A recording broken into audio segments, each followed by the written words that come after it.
Hello, everyone. Thank you again for tuning in to Broadway.com's Live at 5. It is Tuesday, January 8th, and I am Ryan Lee Gilbert. And I'm Andy Lefkowitz. And we are joined once again by the wonderful Eric King. Hi, everybody. And we have a very special guest with us today. We have Clarke Thorell here from My Fair Lady. Absolutely. Woo! We love Clarke Thorell. Yes. Amazing. Such a great guy. We're going to chat with him in just a second. First, Andy and I are going to talk about today's top 5. This acclaimed Broadway play is getting an all-new, all-star cast. Yes, so it's big news really today. big news today. Yep. So The Ferryman, which is Jez Butterworth's latest Broadway play, which is totally acclaimed and really sensational. Broadway.com's top play of 2018. That is very true. Mm-hmm. So we found out today that a bunch of new cast members are going to be going in next month. Yes. New cast members include Tony nominee Brian Darcy James, whom you might have heard of. Yes. He's going to Titanic alum. That's right. Yes. He's going to take over the role of Quinn Carney, stepping in for Patty Considine. Holly Fain is going to take over for Laura Donnelly in the role of Caitlin Carney. Tony winner Shuler Hensley is going to take over as Tom Kettle. Also, Blair Brown is going to be joining the company as Aunt Maggie Faraway, Tony Award winner. Absolutely. Amazing. We were just talking about her. Also, Jack DeFalco, who just wrapped up his run in Torch Song, is going to take over as Shane Corcoran. Emily Burgle is joining the cast as Mary Carney, Fred Applegate as Uncle Patrick Carney, Ralph Brown as Muldoon, Sean Delaney as Michael Carney, and a bunch of other folks. Lots of it's people. Almost, a whole, I would say, yeah, with the exception of maybe yeah. like 10 people in this 30-person cast. Because it's a huge cast. It's a huge cast. A lot of great, talented new folks. Right. Joining the company on February 19th. Very excited. Yeah. Who lives, who dies, who sells your story? That is really well good. Done. I'm impressed. Yes. No, this is such a heartwarming story, also very unsurprising. Lin-Manuel Miranda, alongside Thomas Kail, Jeffrey Seller, and James L. Niederlander, have bought the drama bookshop. So we found out a little while ago that it was going to close because of rent increases, something we're very familiar with here in New York City. But they stepped in and they have rescued it in a venture with the Mayor's Office of Media and Entertainment. So the shop, the current location at West 40th Street, I believe it is, that location still will close. They will open a new location. We'll find out where that is soon, and they're hoping to open by fall of this year.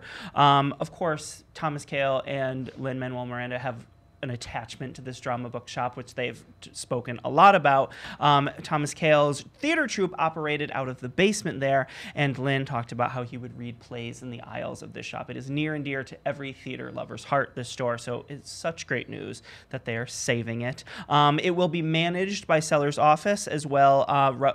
Roseanne Seelin, one of the former owners, she will remain as a consultant as well. Very exciting that we get to keep it around. Yes, I know when I first moved here, I would always pop in. We love that store. Yes. So way to go, Lynn. Once again, just a hero. And this Broadway fave has booked a legendary role. Oh my gosh, I'm so excited about this. I was like This was a geeking out earlier. gasp-inducing. Yes. So as we knew, City Center Encores will be doing a revival of Call Me Madam coming up. And we found out today that Carmen Cusack is going to star. Absolutely. This is, well, first of all, it's an incredible musical, but also this is the role that won Ethel Merman her only Tony Award, the original 1950 production. And also what's cool is that this is the second time Encores is doing Call Me Madam. The original production in 1995 starred Tyne Daly.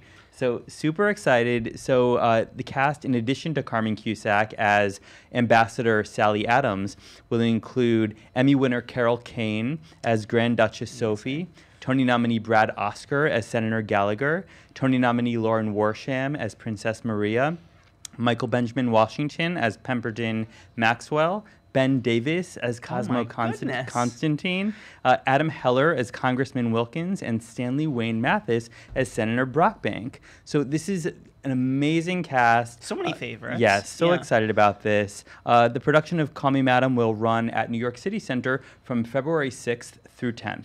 Have you already bought your tickets? Man, I'm all set. I cannot wait. I'm so pumped. Revival with a capital R. That stands for Rosie. Yes. All right. You workshopped that a little Maybe. bit? No, it's great. It was Yes. great. Rosie O'Donnell, famous champion of Titanic. We have a Titanic alum in here as well. Rosie O'Donnell is joining Kennedy Center's upcoming staging of The Music Man. This is happening February 6th through the 10th at the Eisenhower Theater. She will take on the role of Mrs. Peru, of course. She gave an exclusive quote to Andy, to Broadway.com here. "I'm thrilled to join the cast of The Music Man at the Kennedy Center for the Broadway Center Stage series. Broadway is my first love. I can't wait. Jesse Mueller and Norm Lewis are perfection. Come see us in February." Everything she said there is a fact. They are perfection. Also new to the cast are some exciting people. John Cariani, Vianne Cox, David Patu, Damon Gillespie, Eloise Kropp, Sam Middleton, and Emmy Elizabeth Lou Wang are also joining the cast. You know who Rosie O'Donnell is. I don't have to tell you who she is. That's very exciting. Yes, so She talked about exciting. this a little while ago. Or Yeah. was a rumor. She was saying that she might do something new. So very excited. Yeah, and this is the same weekend as Encore's production of Call Me no. Madam. So go to one, the Yes. first performance of one, and the Take last the performance train, of the guys, other. yeah, So absolutely. you can get them both taken care of, all right? All right, good. And you ain't never had a friend like these. That's fun. So we found out today 3 new stars will enter the Broadway company of Aladdin. Ainsley Melham will take over the title role, and Michael James Scott will take over the role of Genie, with who's the third cast member? All right, Michael Longo will reprise his term as Kasim from the national tour. Now, Ainsley Melham is a veteran of the Australian production, and Michael James Scott, a Broadway veteran, was in the original cast as a standby and then starred as the Genie in London. Right. So they'll all be kicking things off. Ainsley will join the production as Aladdin on February 19th. Michael James Scott will join on February 15th. And Mike Longo will also join on February 19th. Some new, yes, new people new in friends Aladdin. over at Aladdin. Absolutely. All right, Andy, thank you so ma'am. much, You sir. bet it. Happy Tuesday. You too, dude. Eric, why don't you tell us a little bit about today's guest? I'd love to. Clarke Thorell has been spotted on the Great White Way in shows like The Front Page, Annie, Hairspray, Mamma Mia, Titanic, and The Who's Tommy, as well as off-Broadway in Cloud 9 and Satellites. Now he's playing Zoltan Karpathy in Lincoln Center's theaters, My Fair Lady, and that's what he's here to talk about today. Please follow him on Twitter at Clarke Thorell and on Instagram at its_me_Clark_Thorell. And as always, leave your questions in the comments below. Please welcome Ryan and Clark. So, hello there. First, Hi let's there. explain that handle. What That happened? okay, so I think it started. I'm not actually sure when it started, but it involved working with kids because I've worked with kids multiple times. Annie, I did a production of a Rockin' Midsummer Night's Dream with the 1214 Foundation in Newtown, Connecticut, and it just felt like a fun thing to do to reintroduce myself when I came back in the room. Even if the kids knew who I was, I would say, "Hey, it's me, Clarke Thorell from the show, or from the things and stuff," and it became like my thing. I love it. You know what? It's unique. So, I still and do it it. works. Good for you, sir. You're in My Fair Lady. I am. How is it going over there at Lincoln It's Center? so much fun. Yeah? I was going to do a funny thing where I hit my head on the mic, but it's not very funny. No, how does it feel to be a part of this, just staple of musical theater? I could not be happier. It's the least amount that I've ever been asked to do in a show, anywhere, in my whole life, but I could not be happier. It is so much fun. I have, I was just saying that I pinch myself weekly, nightly. When I go to the theater, when I go show up at that incredible facility at Lincoln Center Theater, you walk in and there's just something beautiful and magical about it, and it's an incredible company. It's an incredible story. It's a stunning production. Yeah. Beautifully directed, beautifully articulated in so many ways, and it just keeps getting better and better. And Right, you have an incredible cast, and of course you have one of the most remarkable leading ladies in Laura Benanti over there right now, but you have some new people starting this evening, Tonight, right? You have in- Danny Burstein and Christian 2 Dante hours. White joining the cast. How does Yeah. it feel to be welcoming some new people into the My Fair Lady family? So much fun. They all welcomed me in. The original cast welcomed me in about a month and a half into the run, right after they opened, and they were all so incredibly generous, and now it's like, of course, it's fun to turn it around. It's it just keeps getting more and more fun and more alive. And Laura's insanely funny. I was just saying, it's like My Fair Lucy, because she's such an amazing comedian, and Danny is just ridiculous, off the charts, and the nicest guy. I ran into him a few weeks ago before he started rehearsing, and just on the Upper West Side, and we like ran and screamed and like grabbed each other. I was so excited. Right, and to be able Christian's to fantastic. Oh, he's unbelievable. Yeah, it's such a cool experience, opportunity for him. Yeah. You, of course, are working alongside Laura Benanti, who has been very open about the fact that this was a dream role for her. How does it feel to be a part of, working with her as she's, ticking something off of her dream bucket list? It's a beautiful thing. I mean, she gets it. And I think that's one of the things that's so special about this company and this production. I think I don't believe that it's lost on anybody how lucky we are to be doing this at this time. The fact that it's such a grounded production, using so much more of the Pygmalion, the original Shaw, text and the aesthetic. Really grounds it. I think it's just so timely and beautiful in terms of watching this character, scrappy and fighting to have a voice, literally, figuratively, in a different way, and to see that journey, and also to see, to contemplate whether or not this man who's such a genius, in so many ways, is going to be able to accommodate some sort of change, in his perspective, and it's just it's so much fun. Yeah, it's something like, I feel like what this production does is it takes something, like I said, a classic of musical theater, and updates it in a way to be accessible to new audiences and for younger people, but maintaining that incredible songbook. And is that something that guides you in what you choose to do, or is that important? Yeah, absolutely, absolutely. And I had never, I think I had seen a regional production at some Southern California show, probably when I was 10 or 11 years old. But that was it. I had seen the film, with Audrey Hepburn. But when I originally was considering this and considered for it, I was encouraged to go back to the 1938 Pygmalion film with Leslie Howard, and it's incredible and fascinating and excruciating at times, because they take such a long time in certain scenes with the text, but it was incredible kind of starting point. It just feels like it's, as I said, so timely.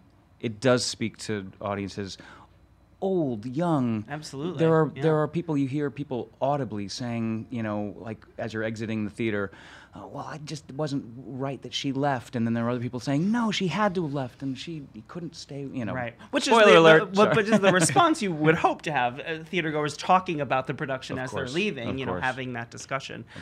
You have been a part of so many incredible productions, though. You made your Broadway debut in The Who's Tommy. How does it, do you think about that Clarke Thorell years ago? Like, what, what was that experience like to make your debut in such a just insane show? It was a dream come true. I mean, I didn't set out to have necessarily a career in Broadway musical theater.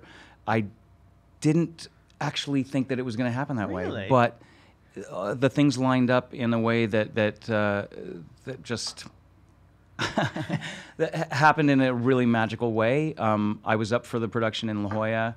I was on hold for that production, but I didn't get it. One of my best friend at the time, Christian Hoff, ended up getting it, and he continued into the Broadway production. His birthday was the night before opening. I came to New York to visit him and to celebrate his birthday the night before, and to go to the show the next night. Ran into Des McAnuff and Wayne Salento at the opening night.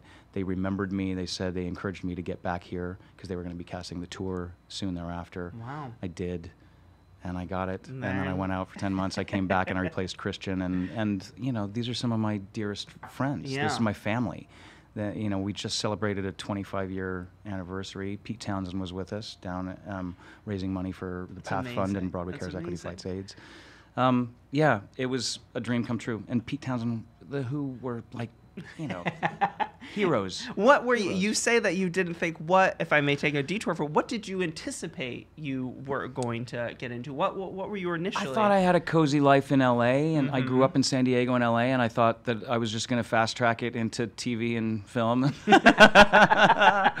course, I sort of did the opposite thing that some other people that went to school here, like Juilliard, they calculated and said, I'm going to go out to LA and do TV and film and make enough money so that I can come back and do all the theater I want. Right, of course. So, and then also, I know Hairspray is one of my, I think part of the reason I work here is because of how much I loved Hairspray. What was it like to be part of that production and to from the very beginning and just seeing what it became now? I mean, now it's already had its NBC Live version. Yeah. I mean, Hairspray is just part of the lexicon now. Yeah. What's it like to think back on that and that experience? I was just talking with Craig Burns from Telsey Casting.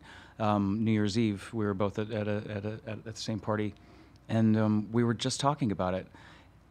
It was from the moment I picked up those pages in May of 2000 or April of 2000 was when I first read those pages to audition for Corny for the very first read through, and it was a week-long reading contract, but we were sitting around the table for the first couple of days because it wasn't even finished. They didn't have 80% of the second act done. But we knew, sitting down, walking into that room with that creative team, and it was Robbie Marshall directing and choreographing it for the first 3 readings that we did over the course of a year and a half. We knew.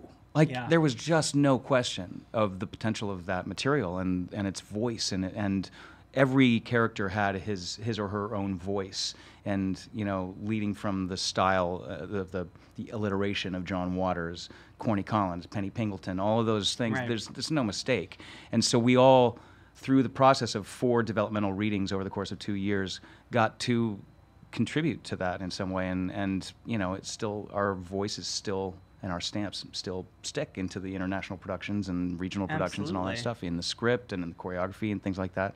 It's incredible. It was just yeah, and it seems like a ride. time of experience where you would make lifelong friends in that kind of, when you're kind of in the trenches, all of that together. For sure. And then, of course, one of the most legendary stories of Broadway, recent Broadway, is Titanic, and sort of what happened there. Everyone kind of saying it's dead on arrival, and then being an incredible production that won Best Musical. What to think back on, and I know you've participated in reunions as well with that. What do you make? What do those memories mean to you with that production as well? Again, the little engine that could, in a way. It was the underdog coming in. People were so skeptical and so judgmental just at the idea of it. Admittedly so, I was as well. I was asked to do the workshop, but I couldn't do it because I was still doing a tour around the globe with Liza Minnelli. Okay. and so I finished that, and then I got asked to do the Broadway production and go into rehearsal for that for the original company.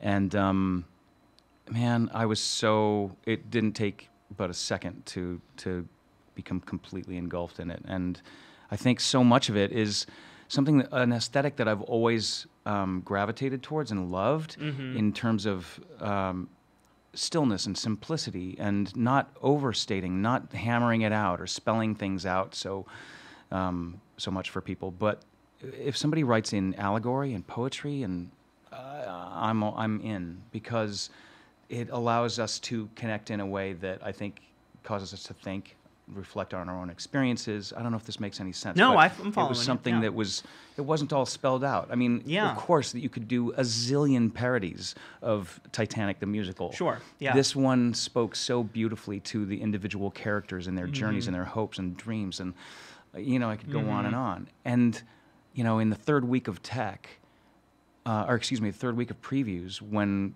audiences were walking out because these $1 million scenic tricks weren't working, or they were laughable or whatever, and holding up the show, we as a company, as a cast, implored the producers and the creative team to listen to a couple ideas, and they did. And I'm not saying that we were the cause of this, but all together we were able to bring it back to the humanity of it, Right. which caused a shift in the end of the show, and the next night when we incorporated those changes in, people leapt to their feet. Stagehands were weeping backstage, and we were like, we knew we had something.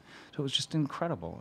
And I'm working with 2 alum from that original company: Alan Cord Jr., who plays Colonel Pickering in My Fair Lady; Ted Sperling, who was the band leader in Titanic and is our band leader, so to speak, the conductor and music director. And Danny was a replacement. Danny was a replacement. Now you have Danny. Exactly. See, it's all stick together. So and in fun. addition to doing all of the theater that you do and all of the television and film that you do, you also manage to go to places like the Green Room and 54 Below and Jazzland and do these. How does that feed your soul in a certain way? Like, is that something you keep up because you need that nourishment of that kind of venue, that medium? Yes. Ditto. No. Yeah. No. It's. I think if I were to be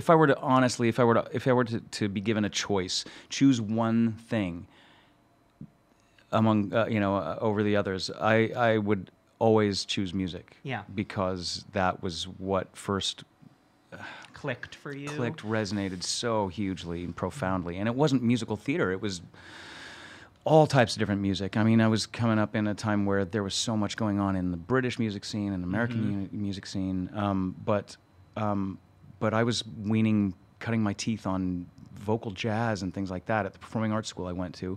We had a fantastic music director that took Christian and myself under his wings and started throwing albums at us and said, study these guys, listen to her, listen to Sarah Vaughan, listen to Ella Fitzgerald, listen to Mel Torme. And I developed this incredible connection with my great aunt, Adele Thorell, who was living in the South, and she had this insane vinyl collection that I ended up inheriting. Nice job. So anytime I can go to those places and also work with, I just came from a rehearsal with Amanda Green, who's doing another show on the 28th at Birdland, that I get to do a few songs with her. Yeah. But yeah, it's always tied to the music, and it's just, I think it's the most universal kind of language and thing that can bring us all together and establish, commonalities and differences. And absolutely. And before we open up to some questions from viewers, what if there is a piece of advice that you could give, young teenager Clarke Thorell about where he was headed? What would that piece of advice be now with some reflection? Man, always listen to that voice. Always listen to the inner voice, to the gut. I consider myself very fortunate to have had a very distinct inner voice with regards to crowds that I hung out with or was drawn to or didn't feel in alignment with, and if I were able to apply that to all of the areas of my life in terms of creativity, what I knew were my strongest suits, things like that, the confidence that could come with that, I would just encourage myself to trust that. Yeah, rest on that.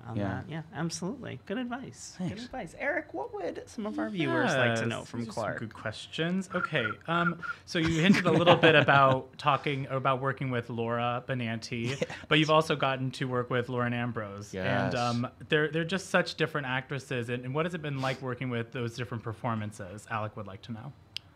Incredible on both accounts. Loren, I saw the show when Loren was doing it, when I thought that I was going to be going into the production. She was just so grounded in a totally different way. She was more of a wounded bird, seeking, I guess, some form of healing or some form of flight. I don't know, some freedom, and so at different points in the show, there were really specific markers of her transformation and change and her realizations that were astounding. it was a totally different type of energy, and so much fun as well. She was incredible, and I feel like I came into the show and was brought into the show and developed my own legs and voice through, with her. And then also the understudies are just incredible. Kirsten Anderson and Heather Botts are both fantastic. So that transition has been incredible. I get to do it with both of them occasionally as well. And then Laura is, I was saying earlier, she's a comedian. She's so seemingly comfortable in her own being as a performer that it's in and of itself just something, it's singular, and it's beautiful to watch. It's compelling and hilarious and tragic and all of these things at the same time. So they're both very different and very compelling and beautiful, honest in so many different ways. Yeah, that's great. And then this can be our final one. Alexandra would like to know, what makes a good scene partner to you? I guess the ability to just really listen and respond in the moment. I have a beautiful example of that in Harry Haddon Peyton. Every night I'm on stage for, as Carpathy for 7 minutes, 8 minutes, and the most of the scene that Harry and I are doing, he's facing away from the audience, and he's responding to whatever I do, whether it's a different gesture or an articulation of something or a spit that comes out of my mouth or whatever, and he'll laugh with it if it's appropriate. That, of course, then sends me into little giggle fits and things. So I haven't been called into the principal's office yet, the stage manager's office yet. But we'll try to make it that way. Yeah, but yeah, it's just the give and take. It's such a magical thing. And then your brain is fooling. Ideally, you're fooling yourself to not acknowledge that there are 1,100 plus people sitting there watching you and scrutinizing you. So that's the thing where you get into like freedom versus like fear. No, absolutely. For audiences that come to see My Fair Lady, what do you hope they take away from that experience? What do you hope this show does for those theater goers? I got sidetracked by trying to make you think of a clever answer, like concessions. Yes, get merch. Yeah. Wow, that's a really good question. I think again, for me, it ties back into following your voice, following your ideals, your having an intention, and making sure that you take one step, at a time, and try to keep focused on that. I don't know that there's any one. I'm stymied by this a little bit, I gotta say. I mean, there are so many messages I think that people can bring from and take away from the show, but it's really something about believing that you can have a better life. Mm-hmm. The character of Eliza takes this opportunity. She takes it into her own hands. She goes to Higgins and sets the ball rolling. Right. And when given the opportunity to give him the chance to be more compatible and amenable to her and having a different type of relationship, he doesn't seem able to acquiesce, and hopefully maybe Shaw wrote about that afterwards. I know some of the things that Shaw followed up on, that they did reconnect and have a sparring intellectual relationship where they challenged each other, but she's really an example of somebody following her own voice and following her dreams and making them happen, making them an actuality and manifest. Absolutely. So it's very, very timely in this day and age, Certainly especially it is, with everything that is growing. Feminism is Right, absolutely. Wait, I need to read A this. radical notion that women are people. How about that? Right? That's It's very- beautiful. very- My Fair Lady radical. audiences, women are people. How about that? On top of some of the best songs that you will ever hear in musical Absolutely. theater. So, Clarke Thorell, thank you so much, sir. Such a pleasure. Such a pleasure. The pleasure was all mine. Please come back and visit us anytime you I would love like. to. Eric, Thanks. why don't you take us out? Sure thing. Thank you guys so much for being with us today. We are live at 5 every single day on Facebook. And if you like podcasts, we're also in a podcast form. You can go to wherever you get your podcasts, type in hashtag live at 5 and smash that subscribe button. Tune in tomorrow when we talk to Kaylee Ann Voorhees of The Phantom of the Opera.